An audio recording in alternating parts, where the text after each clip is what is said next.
Alors nous sommes jeudi 10 Nissan. Daf Yud Gimel de Eruvin. Et donc on n'a pas fini hier Yud Bet Amud Bet, on est en plein milieu de page. Et TV, on va poser une question. Rappelez-vous, hier on a vu la mahlok entre Rabba et Rava. Rabba il a dit que le lehi c'est comme une mehitza. Par contre la Korah c'est comme hakir, c'est une reconnaissance. Alors que Rava lui il a dit non, tous les deux c'est donc reconnaissance, c'est un signe de reconnaissance. Et là on va poser une question contre Rava. Là-bas de la Gemara, il dit que Rabbi Yehuda il a dit en plus que cela, on a vu cette idée avant. Celui qui a deux maisons, donc de part et d'autre de la rue, une en face de l'autre. Selon Rabbi Yehuda, il a dit comme ça.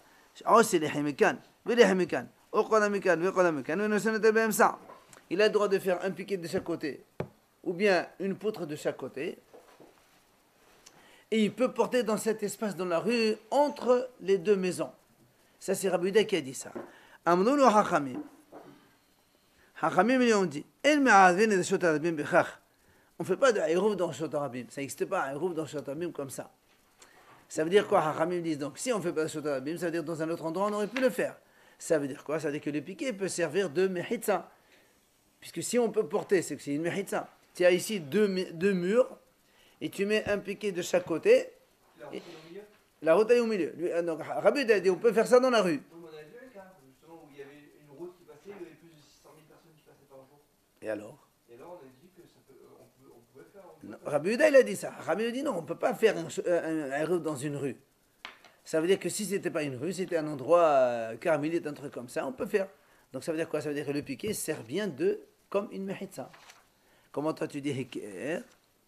C'est ce que la Gemara répond. Il dit, monsieur, là-bas, Rabbi Yehuda, il pense que quand on a deux parois, Minatora, ça suffit. On n'a pas besoin de trois. Donc, du coup, que le piquet, c'est toujours uniquement un signe de reconnaissance. Amar Rabbi Yehuda, Amar Rav. Il a dit, Rabbi Yehuda, au nom de Rav, Ma voishot kokelorbo, enon netat belehi, ma shehu.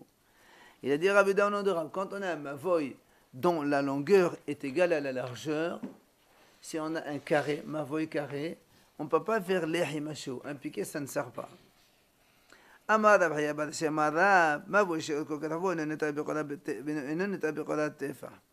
même chose, il a dit quelqu'un d'autre en nom d'Orab.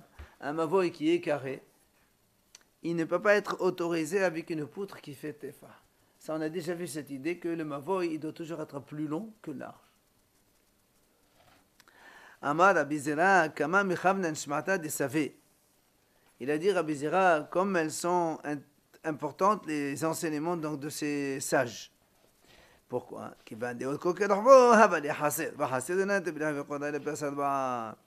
Justement, il vient confirmer. Il a dit puisque c'est un carré, ça ne peut pas être un mavoy. Pourquoi? Un carré, c'est une cour.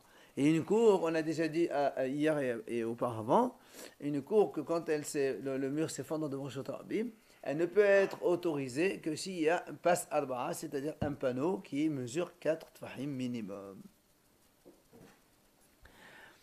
Amar Rabbi Zera et Kashel et Kasheli. Rabbi Zera il a dit, moi si j'ai une question, voilà comment je pose la question. Lehi hay lehi kifas mashihu. Venishtere.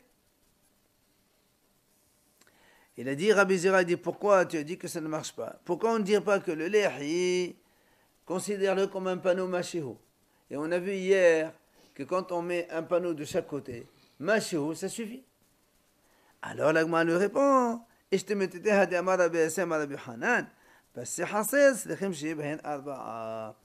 a dit, il a oublié ce qu'il a dit, Rabbi Yassi au nom de Rabbi Hanan, que dans une cour, et comme ici le mavoy il est carré, il a le statut de cour, il ne suffit pas d'avoir deux panneaux de rien, il faut que le panneau minimum, il fasse 4 tfahim, 4 tfahim.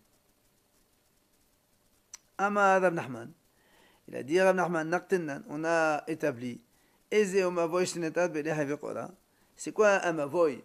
Une impasse qu'on peut rendre, donc autorisée par un piquet ou une poutre, comme on vient de voir donc, depuis le début de la Mishnah. Il faut d'abord, première condition, qu'il soit plus long que large. Le mavoy, donc, il doit être plus long que large. Ça, c'est un. Et il faut qu'il y ait des maisons et des cours ouvertes dans cette impasse. Donc, c'est-à-dire qu'il faut au minimum 2 cours déjà. Et dans chaque cour, il faut qu'il y ait au minimum 2 maisons, pour qu'il y ait un hérouf des 2 maisons dans la cour. Et après, les 2 cours font un hérouf dans le mavoy. Et le mavoy doit être plus long que large. Maintenant, et quelle est la cour qui ne peut pas être autorisée avec un piquet et une poutre, mais il lui faut au minimum un panneau de 4? Il a dit qu'on tient une cour qui est carrée. D'accord? Quand c'est carré, c'est une cour, donc il lui faut un panneau de 4 tahim. Alors la Gemara lui dit, Merobat in agula. Là, Un panneau sur 4? non, un panneau de 4. 4 tahim large. Voilà. La Gemara lui dit, Merobat in agula. Là, quoi? Ici c'est un rond, ça marche pas. Toi tu as dit un carré une cour qui est carrée. Ici la cour elle est ronde, ça marche pas. Il a dit non, haqiqa ama. Et olka etardah baha wa limavoy. On mavoy bilahi wa qala sahiha. Là, haba la hasir. Il dit non, voilà, on rectifie. Si c'est plus long que large, alors c'est la statue de mavoy, on peut mettre un piquet ou une poutre comme on a vu jusqu'à présent.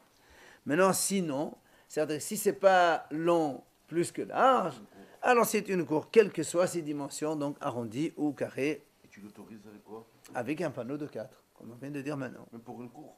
C'est pas même, c'est que pour une cour. Mais non, on va on a dit. Mavoy, on a dit non. Et non, Mavoy, on a dit un piquet ou une poutre, ça suffit. Vechama, la Gemara a dit combien tu veux que le Mavoy soit plus long que large. C'est quoi les dimensions? Ça va, Shmuel, les mêmes adika pishna et badaba. Shmuel pensait dire il faut que la longueur soit le double de la largeur. D'accord? De 10 mètres sur 5, 8 sur 4, et ainsi de suite. Amal et Rav, il lui a dit Rav, non, Hachi Amal Havivi. Comme ça, il a dit Havivi, mon cher, c'est-à-dire, Rachid dit que c'est l'oncle de Rav qui s'appelait Rabbi Hiya. Afilo Mashihu. C'est pas nécessaire que ce soit le double. Même tu as 1 centimètre de plus dans la longueur par rapport à la largeur, ça s'appelle plus long que large, ça suffit. On n'a pas besoin qu'il soit le double ni quoi que ce soit. Voilà donc on a fini avec donc, cette première idée de la Mishnah. Maintenant, on voit la deuxième partie. Mishum Rabbi Ishmael Amat Talmid Echad Vechule. On a vu dans la Mishnah, rappelez-vous, que la mahlak entre Bet Shammai et Bet Hillel, dans la Mishnah on a vu, Bet Shammai disent il faut un piquet plus une poutre. Bet Hillel disent non, un piquet ou bien une poutre. Et après on a vu, il y avait un Talmid, il est venu chez Rabbi Ishmael, il lui a dit, il a dit au nom de Rabbi Ishmael, il a dit devant Rabbi Akiva, cette mahlak de Bet Shammai et Bet Hillel, elle n'existe pas dans moins de 4 amot. Elle n'existe que quand il y a plus que 4 amot. Alors il vient Rabbi Akiva, Rabbi Akiva a dit non monsieur, même sur ça aussi il y a une mahlok, aussi bien sûr moins de 4 amot que plus de 4 amot. Une entrée de 4 amot? Absolument. C'est là où il y a la mahlok entre les Bet Shammai et Bet Hillel. Alors c'est là où la Gemara pose une question. Rabbi Akiva, Hayno Tanakama? Mais qu'est-ce qu'il a rajouté? Dans la Mishnah, nous on a dit comme ça. Bet Shammai et Bet Hillel, ils sont holkin. Bet Shammai disent il faut un piquet plus une poutre. Et Bet Hillel ils disent non, un piquet ou une poutre. Après, il y a un Talmid, il dit, donc au nom de Rabbi Ishmael, cette mahlok n'existe que seulement à moins de 4. Pardon, à plus de 4. À moins de 4, ils sont d'accord. Vient Rabbi Akiva, il dit non. Même à moins de 4, il y a mahloket. Vous avez compris comment ça marche la Mishnah? La Mishnah dit au début, comment on fait valider un mavoy? Mahlok Bet Shammai Bet Hillel. La Mishnah, elle n'a rien dit. Elle n'a pas donné de dimension. Elle a dit Mahlok Bet Shammai, ils disent il faut les deux. Bet Hillel disent ou l'un ou l'autre. Elle n'a pas précisé les dimensions. Donc nous, on comprend pour toutes les dimensions. Il vient cet élève qui dit au nom de Rabbi Ishmael, à Rabbi Akiva, il lui dit non, la mahlok, elle est uniquement quand il y a plus de 4. Moins de 4, il n'y a pas de mahlok. Moins de 4, il n'y a pas de mahlok. Mais bon, toujours. Et vient Rabbi Akiva, il lui dit non, monsieur, dans tous les cas, il y a mahlok. En fait, Rabbi Akiva, c'est exactement la même chose que la Tanakama, le premier avis. Puisque le premier avis aussi, on a dit comme ça. On a dit le mavoy, comment on l'autorise? Avec Bet Shammai, Bet Hillel, mahloket. On n'a pas parlé de dimension. C'est ça que Gemara dit. Rabbi Akiva, c'est la même chose que le Tanakama. Qu'est-ce qu'il a rajouté de plus? La Gemara répond. Il dit en fait, la mahlok, elle est par rapport à ce qu'on a vu hier. Il a dit Rabbi Hiel, Rab Ahali, il y en a qui disent c'est Rabbi Ahali. Qu'est-ce qu'il a dit? Il a dit moins de 4 tfahim, tout le monde est d'accord qu'il ne faut rien du tout. En fait, c'est là la mahloket. Un, il pense moins de 4, il n'y a pas de mahloket. Ça veut dire qu'il faut mettre ou l'un ou l'autre. Et l'autre, il pense non, il ne faut rien mettre à moins de 4. On n'a pas besoin de mettre quoi que ce soit. C'est ça la mahloket de Tanakama et Rabbi Akiva. Et on ne sait pas qui pense quoi. Tania, Amar Rabbi Akiva, lo Amar Rabbi Ishmael Davazé. Ella Oto Talmid Amar Davazé, Valachaki Oto Talmid. La Gemara rapporte, la Braïta dit comme ça. Rabbi Akiva, il a dit, Rabbi Ishmael, il n'a pas dit ça. Puisque ce Talmid-là, il a dit au nom de Rabbi Ishmael, d'accord, que la mahlok n'existe pas, moins de 4, c'est seulement plus de 4. Il vient Rabbi Akiva, il dit non, c'est pas vrai ce que tu dis. Et après il dit, la halakha est comme cet élève. Alors moi, il dit, je comprends pas. Hagoufa Kasha. D'abord, tu me dis, Amlat, Amad Rabbi Ishmael Davanase. Donc, Alman Letachat Agavate. Amlat Achaki Oto Talmid. D'abord, tu dis, c'est pas vrai, Rabbi Ishmael n'a pas dit ça. Donc ça veut dire, c'est pas comme lui. Après, tu me dis, la halakha est comme lui. Si tu te contredis. D'accord. Rabbi Akiva, il dit, c'est pas vrai, Rabbi Ishmael n'a pas dit ça. Cet élève, il s'est trompé. Et après, tu me dis, là, la halakha est comme cet élève. D'abord, tu dis, il s'est trompé, après, tu dis, la halakha est comme cet élève. Ça marche pas ce que tu dis. Amar Rabbi Yehuda, Amar Shmuel, lo Amara Rabbi Akiva, le hadith bat talmidim. Il dit, en vérité, Rabbi Akiva, il a dit ça, ce paradoxe, juste pour ses élèves, pour un petit peu leur montrer qu'il faut, là, il faut bien discuter, il faut bien comprendre. Voilà, hadith d'otam, les hadith. Nachman ben Ishaq Amar Nir'in. Rav Nachman ben Ishaq, lui, il a dit Nir'in, ça veut dire ils paraissent correctes les paroles de cet élève. Nir'in, ils paraissent. Il n'a pas dit halakha, il y a une différence entre halakha et ils paraissent. Itmar, la Gemara a dit Amar Rabbi Yoshua ben Levi, kol makom she'ata moseh mishum Rabbi Ishmael, amar talmid echad v'nei Rabbi Akiva, eno la Rabbi Meir. Rabbi Yoshua ben Levi dit comme ça. À chaque fois qu'on voit dans la Gemara un élève, il a dit devant Rabbi Akiva, au nom de Rabbi Ishmael, il s'agit de Rabbi Meir. Cet élève-là, c'est Rabbi Meir. Pourquoi? Shishemesh et Rabbi Ishmael et Rabbi Akiva. Parce que lui-même, Rabbi Meir, il a étudié aussi bien chez Rabbi Ishmael que chez Rabbi Akiva. Donc, c'est lui. Détania. Et la Braïta nous rapporte. Amar Rabbi Meir, il a dit Rabbi Meir. Quand j'étudiais chez Rabbi Ishmael, il dit, entre autres, il mettait un certain produit qu'on appelle kankantum dans l'encre pour écrire les Sifrei Torah. Et Rabbi Ishmael lui a rien dit. Point. Après, Rabbi Meir raconte, quand je suis venu chez Rabbi Akiva, il m'a interdit de mettre ce produit-là. D'accord? Maintenant, là, moi, pose une question. Eni, comment tu peux me dire ça? Il dit, voilà, nous, on a vu une contradiction. C'est-à-dire, on a vu tout le contraire. Rabbi Meir, il a dit comme ça. Il a dit, quand j'étais chez Rabbi Akiva, je mettais donc ce produit-là, le kankandum dans l'encre, et Rabbi Akiva ne m'a rien dit. Après, quand je suis venu chez Rabbi Ishmael, il m'a dit, mon fils, quel est ton travail? Je suis un scribe. Fais attention à ton travail. Ton travail, c'est un travail du ciel. Quand on est sévère, on écrit les Sifrei Torah, il faut faire attention, ne pas faire n'importe quoi. Si tu manques une lettre ou tu rajoutes une lettre, enfin, tu provoques la destruction du monde. Rashi, il a donné 2 exemples. Il a dit, si au lieu de marquer Hashem Elohim Emet, tu enlèves le Aleph Has Shalom, au lieu d'écrire Hashem Elohim Emet, Emet vrai, tu enlèves le Aleph, tu marques Met mort, Has Shalom, d'accord? Ou le contraire, au lieu d'écrire Vaidaber Hashem, tu rajoutes Vaidaberu, au pluriel Hashem, comme si Has Shalom, il y a plusieurs 2, Has Shalom, c'est dramatique. Hein? Ça va avec l'encre, avec le mélange qui met. 2 secondes. Justement, on va voir ça. D'abord, on raconte un peu ce qui s'est passé. Après, la Gemara va poser la question. Qu'est-ce qu'il raconte et qu'est-ce qu'il dit? D'accord? Alors, donc, le Rabbi Ishmael, il lui a dit... Rabbi Akiva, pardon. Non, c'est Rabbi Ishmael qui lui a dit, quel est ton travail? Il dit, je suis inscrit. Il a dit, fais attention à ce que tu écris pour ne pas faire des histoires. Amartilo, je lui ai dit, Davar Ehad Yeshli. Donc, Rabbi Meir, il lui dit, j'ai un produit. Il y a Khan Kantom chez moi, il s'appelle Khan Kantom. Chez Animatel et Radio, que je mets dans l'encre. Et en fait, ce produit-là, il rend indélébile, on ne peut pas effacer. Donc c'est pour ça qu'il dit, moi quand j'écris, donc c'est impeccable. Mais même si émettre, ça ne s'efface pas. Émettre, c'est émettre, ça restera toujours comme ça. Qu'est-ce qu'il faut aller se faire travailler? Non. Non, c'est assourd. Il dit comment? Est-ce qu'on a le droit de faire ça? De mettre et de rendre l'encre ineffaçable?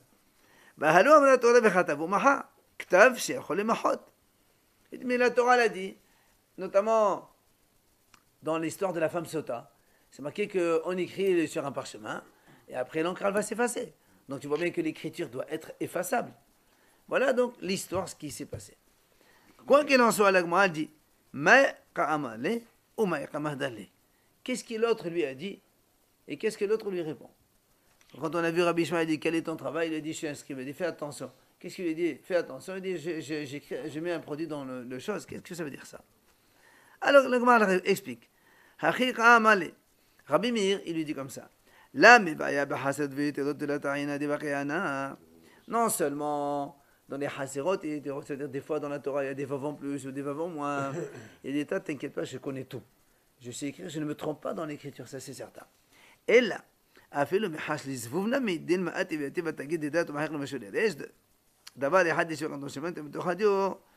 lui a dit, et même si tu as peur que quand on écrit, peut-être qu'il y a une mouche qui viendrait et qu'elle se poserait sur un morceau d'encre et en se levant, elle lève l'encre avec elle. Et par exemple, s'il y avait un dalet, elle lève le petit bout, elle se transforme en rêche. Et dit même ça, ne crains pas. Pourquoi? Parce que justement, mon encre, elle est tellement donc indélébile que rien ne peut l'effacer. Oui, donc c'est ça qu'il lui dit. Quand il lui a dit fais attention à ce que tu écris, il lui dit t'inquiète pas.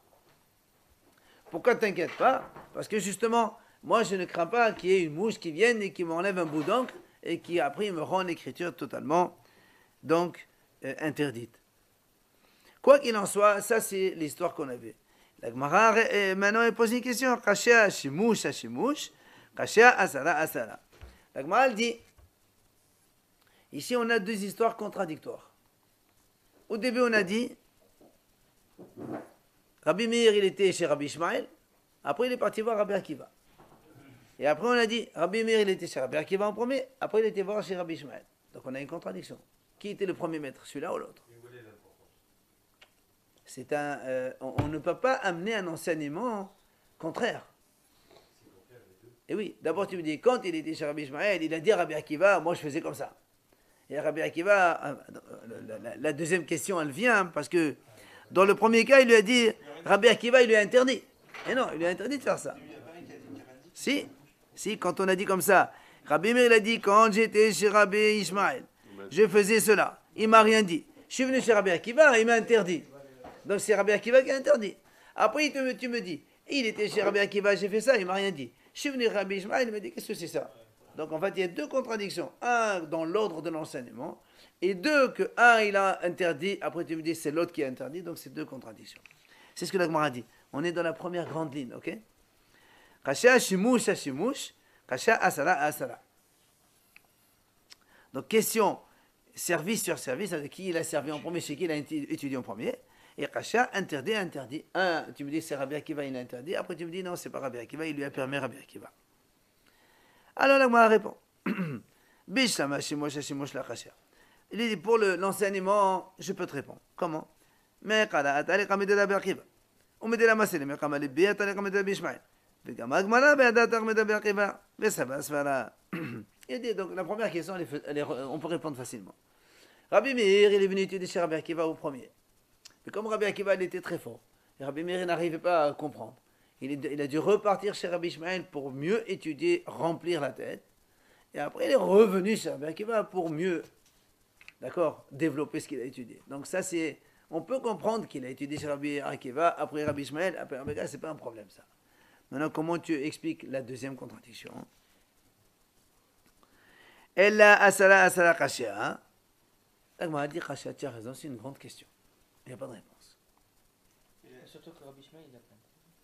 C'est Rabbi Akiva qui a interdit en premier. Oui, mais dans la deuxième histoire, Rabbi Akiva, il lui a rien dit. Alors, ou il a interdit ou il n'a pas interdit. Non, parle pas de Rabbi Ishmael, question sur Rabbi Akiva, pas sur Rabbi Ishmael. Ah si c'est assourd, il a dit que c'est assourd. Comme dans le premier cas, quand tu lui dis, il m'a dit que c'est assourd. Et dans l'autre, il dit non, Rabbi Akiva, il m'a autorisé. Tania, Rabbi Yehuda Omer. Il a dit Rabbi Yehuda Omer Rabbi Meir. Rabbi Meir a Omer, Lakol Matenem Kankantum Letocha Diochos Parashat Sota. Rabbi Meir disait, on peut mettre donc le Kankantum, ce produit là pour rendre l'encre indélébile dans tout ce qu'on écrit, sauf dans la Parashat Sota. Évidemment, parce que la Parashat Sota, il faut qu'elle s'efface. Comment dans tout, dans le Sefer Torah aussi? Sefer Torah, Mezuzah, Tfilin, ce que tu veux. C'est un produit spécial. Moi, je ne connais pas. Un Kankantum, je ne sais pas ce que c'est. Mais on n'a pas besoin pour sur le Sefer, on peut le laisser comme ça. C'est que quand le Kohen il va écrire il va écrire ce qu'il doit écrire sur le papier, c'est là où ça devrait s'effacer. C'est ce qu'il est en train de dire. Non, mais Ros Parashat Sota. Il n'y a que ça là où elle doit s'effacer. Il doit s'effacer quand tu l'écris comme ça, mais dans le Sefer, dans le rouleau, il doit être écrit normal. C'est ce qu'il a dit. Dans tout ce qu'on écrit, on peut mettre ce produit-là qui rend l'encre ineffaçable. Sauf Sota. Tu l'écris sur un papier. Sur la Sota, sur un parchemin, comme elle doit être effaçable, alors on ne met pas ce produit-là. C'est logique ça. Velabi Yaakov omer Mishimochos Parashat Sota Sheba Mikdash. En fait, lui, il a dit, dans tout le Sefer Torah, quand on écrit avec de l'encre indélébile. Sauf quand on écrit la Parashat Sota dans le Sefer Torah, on écrit effaçable. Et pourquoi dans le Sefer Torah? Il va voir. Il va nous dire maintenant ce que c'est. Rabbi Yaakov, il a dit non. Dans tout le Sefer Torah, on peut écrire avec donc, de l'encre ineffaçable. Sauf quand le Kohen il va écrire sur un parchemin la Parashat Sota à part, celle-là doit être effaçable. Et évidemment, Maï Benaï, c'est quoi la différence entre les deux? Eh bien, on a compris la différence. Amar Rabbi Yirmiyah. En fait, la différence entre les deux, c'est que un, il pense que quand on a besoin d'une Parashat Sota, on peut prendre carrément un morceau de la Torah, du Sefer Torah, et hop, on le déchire, on le lève et on le met. Un, il pense qu'on peut faire ça. Voilà. Pas déjà. Imagine qu'il y a un Sefer Torah qui est pas soul. Tu prends ce morceau de Parashat, tu l'amènes. Non, il n'a pas dit le Sefer Torah pas sous, il a dit le Sefer Torah. Ah, très bien, un morceau de parchemin.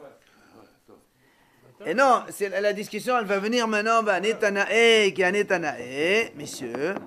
Et cette mahloket, elle correspond à une autre mahloket, laquelle Netania en merilatak shel hashkot basota acharet. Parce que la discussion est, est-ce qu'on a le droit de, quand on écrit une Megillah pour une telle femme, après imagine que la femme, elle avoue oui ou non, elle a fauté ou elle n'a pas fauté, est-ce qu'on peut utiliser cette même paracha pour une autre femme? Si tu dis qu'on peut prendre le parchemin de la Torah, donc on n'a pas besoin de l'écrire pour une telle femme. Et si tu dis non, il faut l'écrire sur un parchemin spécifique, c'est qu'il faut que ça soit fait pour une telle femme. Donc c'est différent. C'est pas possible dans un autre. Mahlok ici. Amar papa dit malay, Papa dit non, c'est pas la même chose.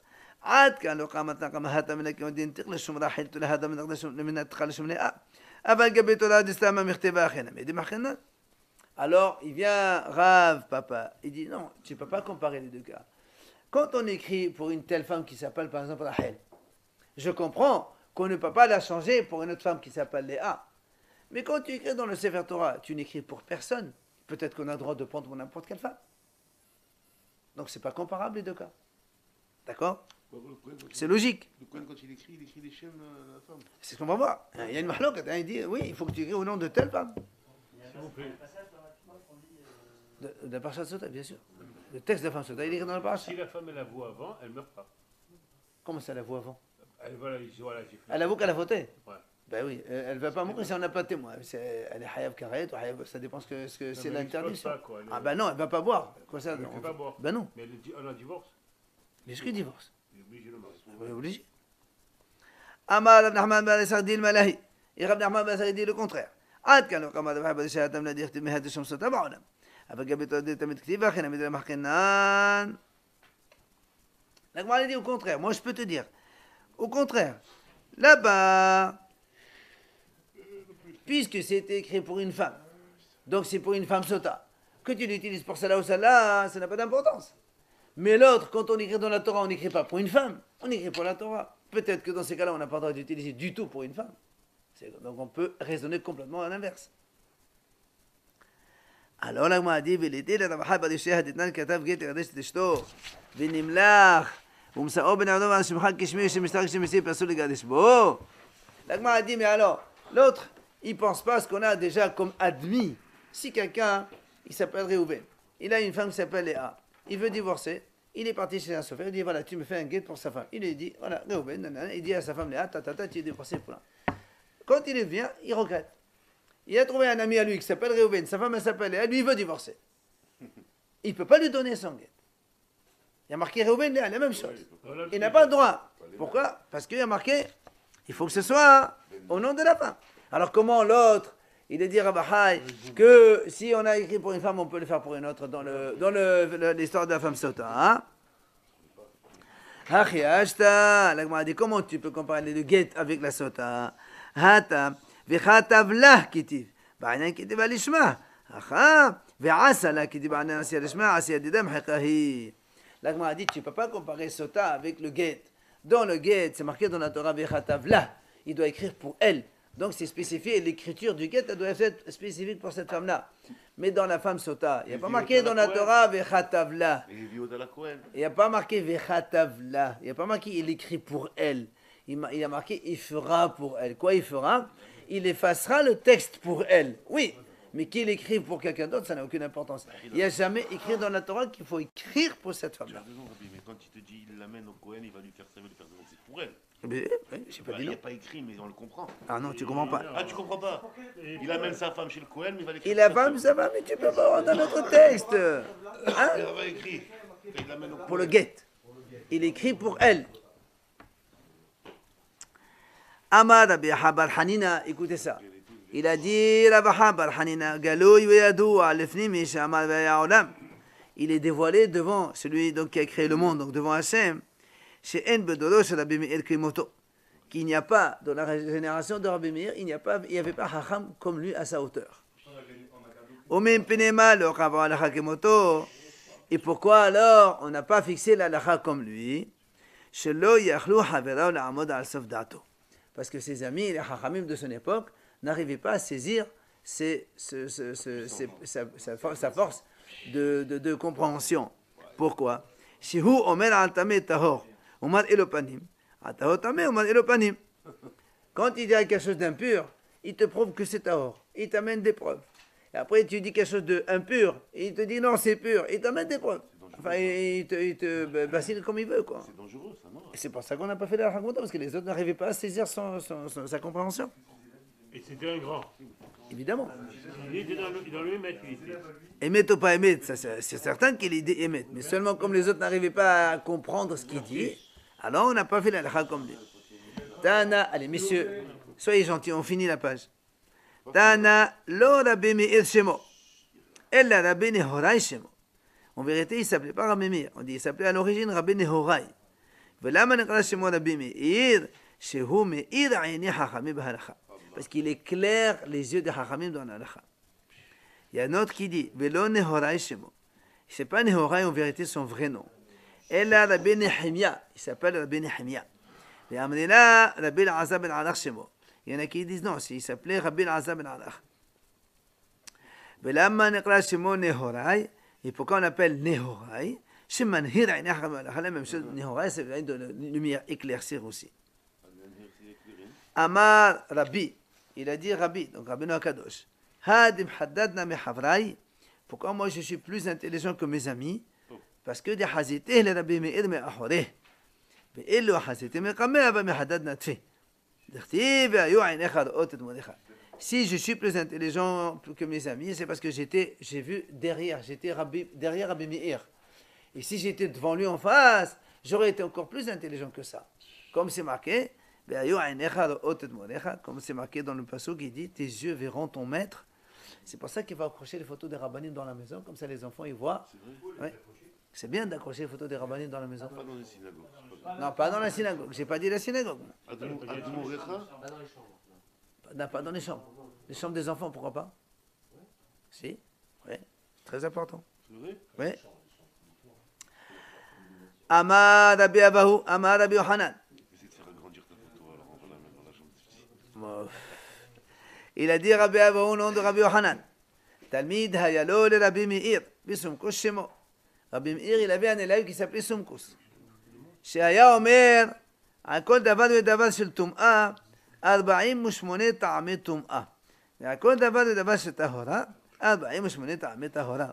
Il dit, donc cet élève-là, il disait sur chaque, donc par exemple, un sujet d'impureté, il apportait 48 raisons pour confirmer. Différente. Voilà. Et que chaque sujet de pureté, il apportait 48 raisons pour donc expliquer ce qu'il disait. Tana, la Gemara enseigne.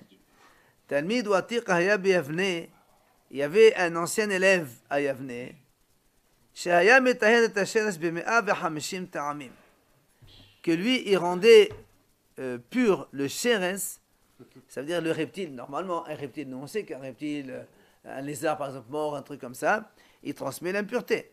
Et lui, il était tellement fort qu'il trouvait combien 150 raisons pour le rendre pur. Pour dire non, il n'y a pas d'impureté.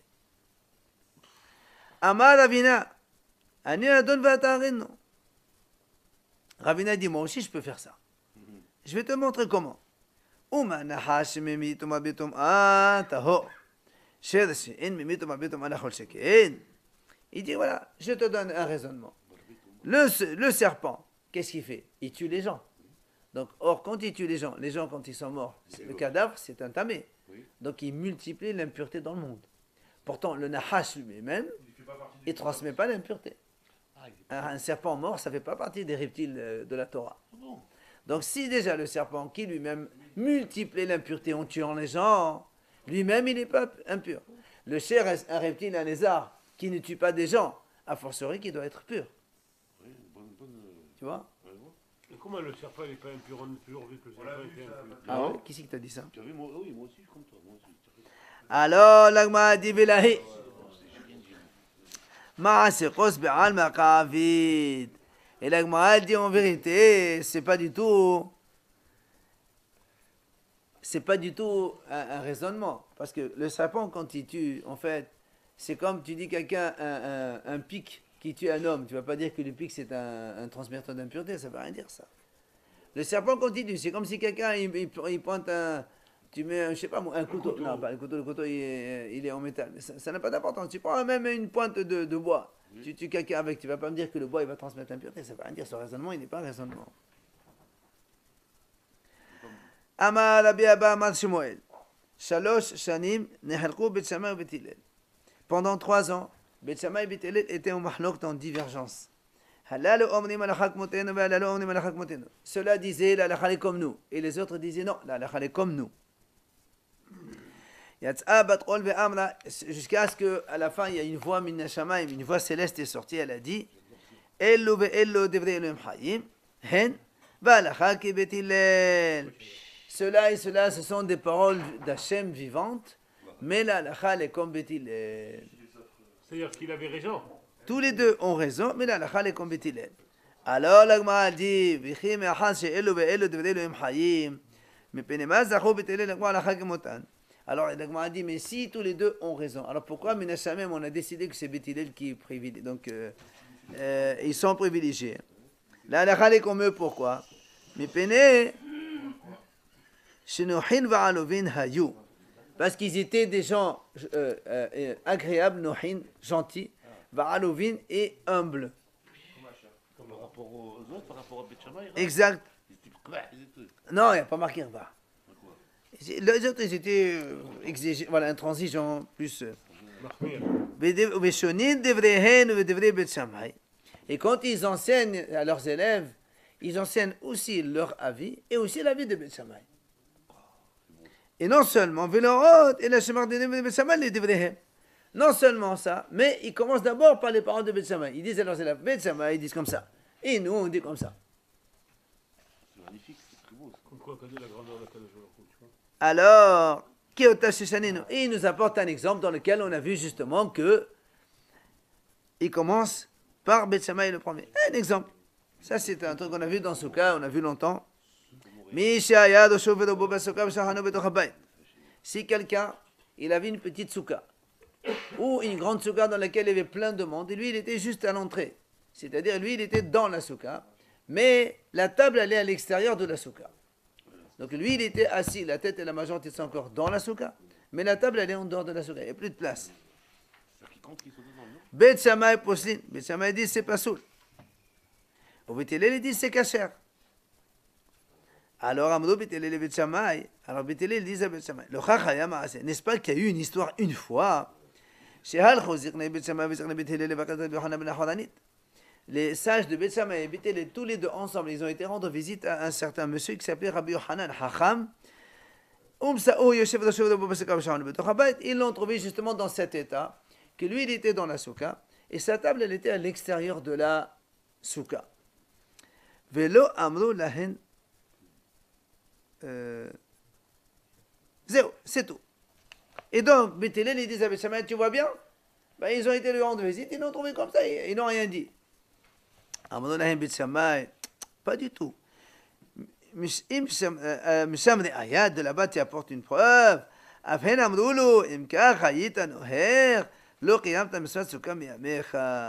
Ils lui ont dit, si c'est comme ça que tu as fait depuis tout le temps, tu n'as jamais accompli la messa de la souka. Et ça veut dire que quand on est comme ça, en fait, ce n'est pas valable. Parce que quand on est tenté toujours de sortir pour manger, donc tu es en train de manger à l'extérieur. Et donc c'est pour ça que c'est pas valable.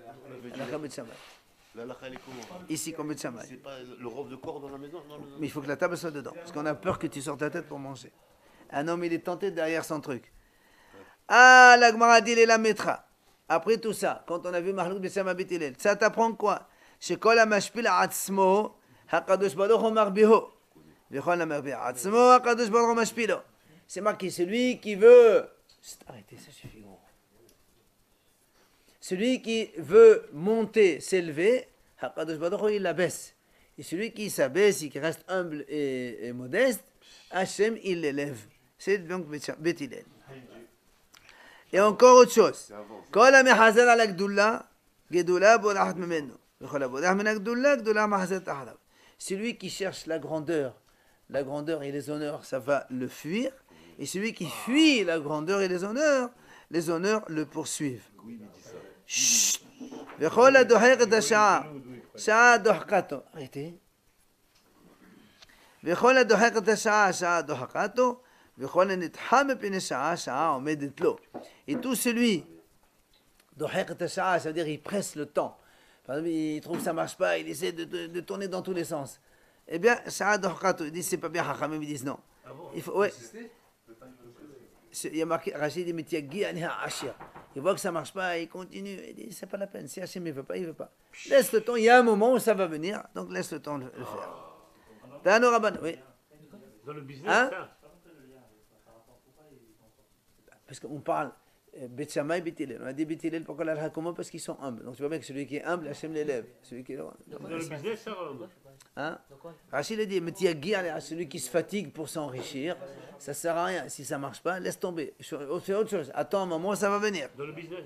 Oui, Rachid a dit. Tano Rabbanan, on termine s'il vous plaît. J'étais Shani, mon mère, ça. Et dans l'étude aussi. Qu'est-ce que ça rentre avec les Hamon?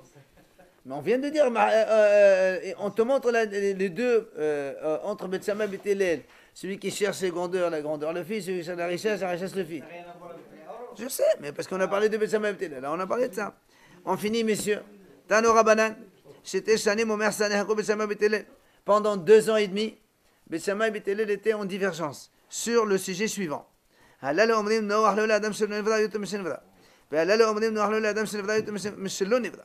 Certains disent il valait mieux pour un homme d'être créé que non. Et dites non, ce que l'on compte, d'être créé. Et les autres disent non, il vaut mieux qu'il ne soit pas créé que créé. Il vaut mieux ne pas être créé que créé. Nimno vegamno, ils sont finalement arrivés à la conclusion tous les deux. C'est mieux pour un homme de ne pas être créé que créé. Mais maintenant qu'on est là, qu'est-ce qu'on fait? Un homme est toujours chercher dans ses actions s'il trouve des péchés pour se confesser devant Hachem et purifier, faire tchouva. Il y en a qui disent il cherche dans ses actions. En fait, ici, il y a une différence, c'est que les fashfesh, chercher là où il y a les péchés. Et yemashmesh, c'est que tu sais, dans le futur, quand il y a donc 2 choses à faire, regarde, est-ce que tu vas perdre, enfin la perte on va dire la perte financière par rapport à la mitzvah que tu vas faire, et ou bien la perte du temps. Il y a des gens qui disent, moi, tu dis, va vers faire minha. Non, si je ferme le magasin, je vais perdre beaucoup d'argent, je ne vais pas faire minha. Il dit, monsieur, regarde la minha. Minha, la mitzvah de minha, ce que tu rapportes par rapport à l'argent que tu vas gagner pendant ce temps-là. C'est ça, il mashmesh. Cherche pour mieux appliquer dans la suite, d'accord? C'est quoi cette discussion-là? Bon, elle est bien la Pardon? Je me rendais pas comme c'est grave cette discussion. Comment on dit si Hachem il a dit pourquoi il a créé l'homme ou pas? On n'a jamais dit pourquoi Hachem il a créé l'homme ou pas. C'est les hommes. On a dit, est-ce qu'un homme, il aurait préféré ne pas être créé ou créé? Alors on te dit non, il vaut mieux pas. Pourquoi? Parce que les tentations sont beaucoup plus importantes.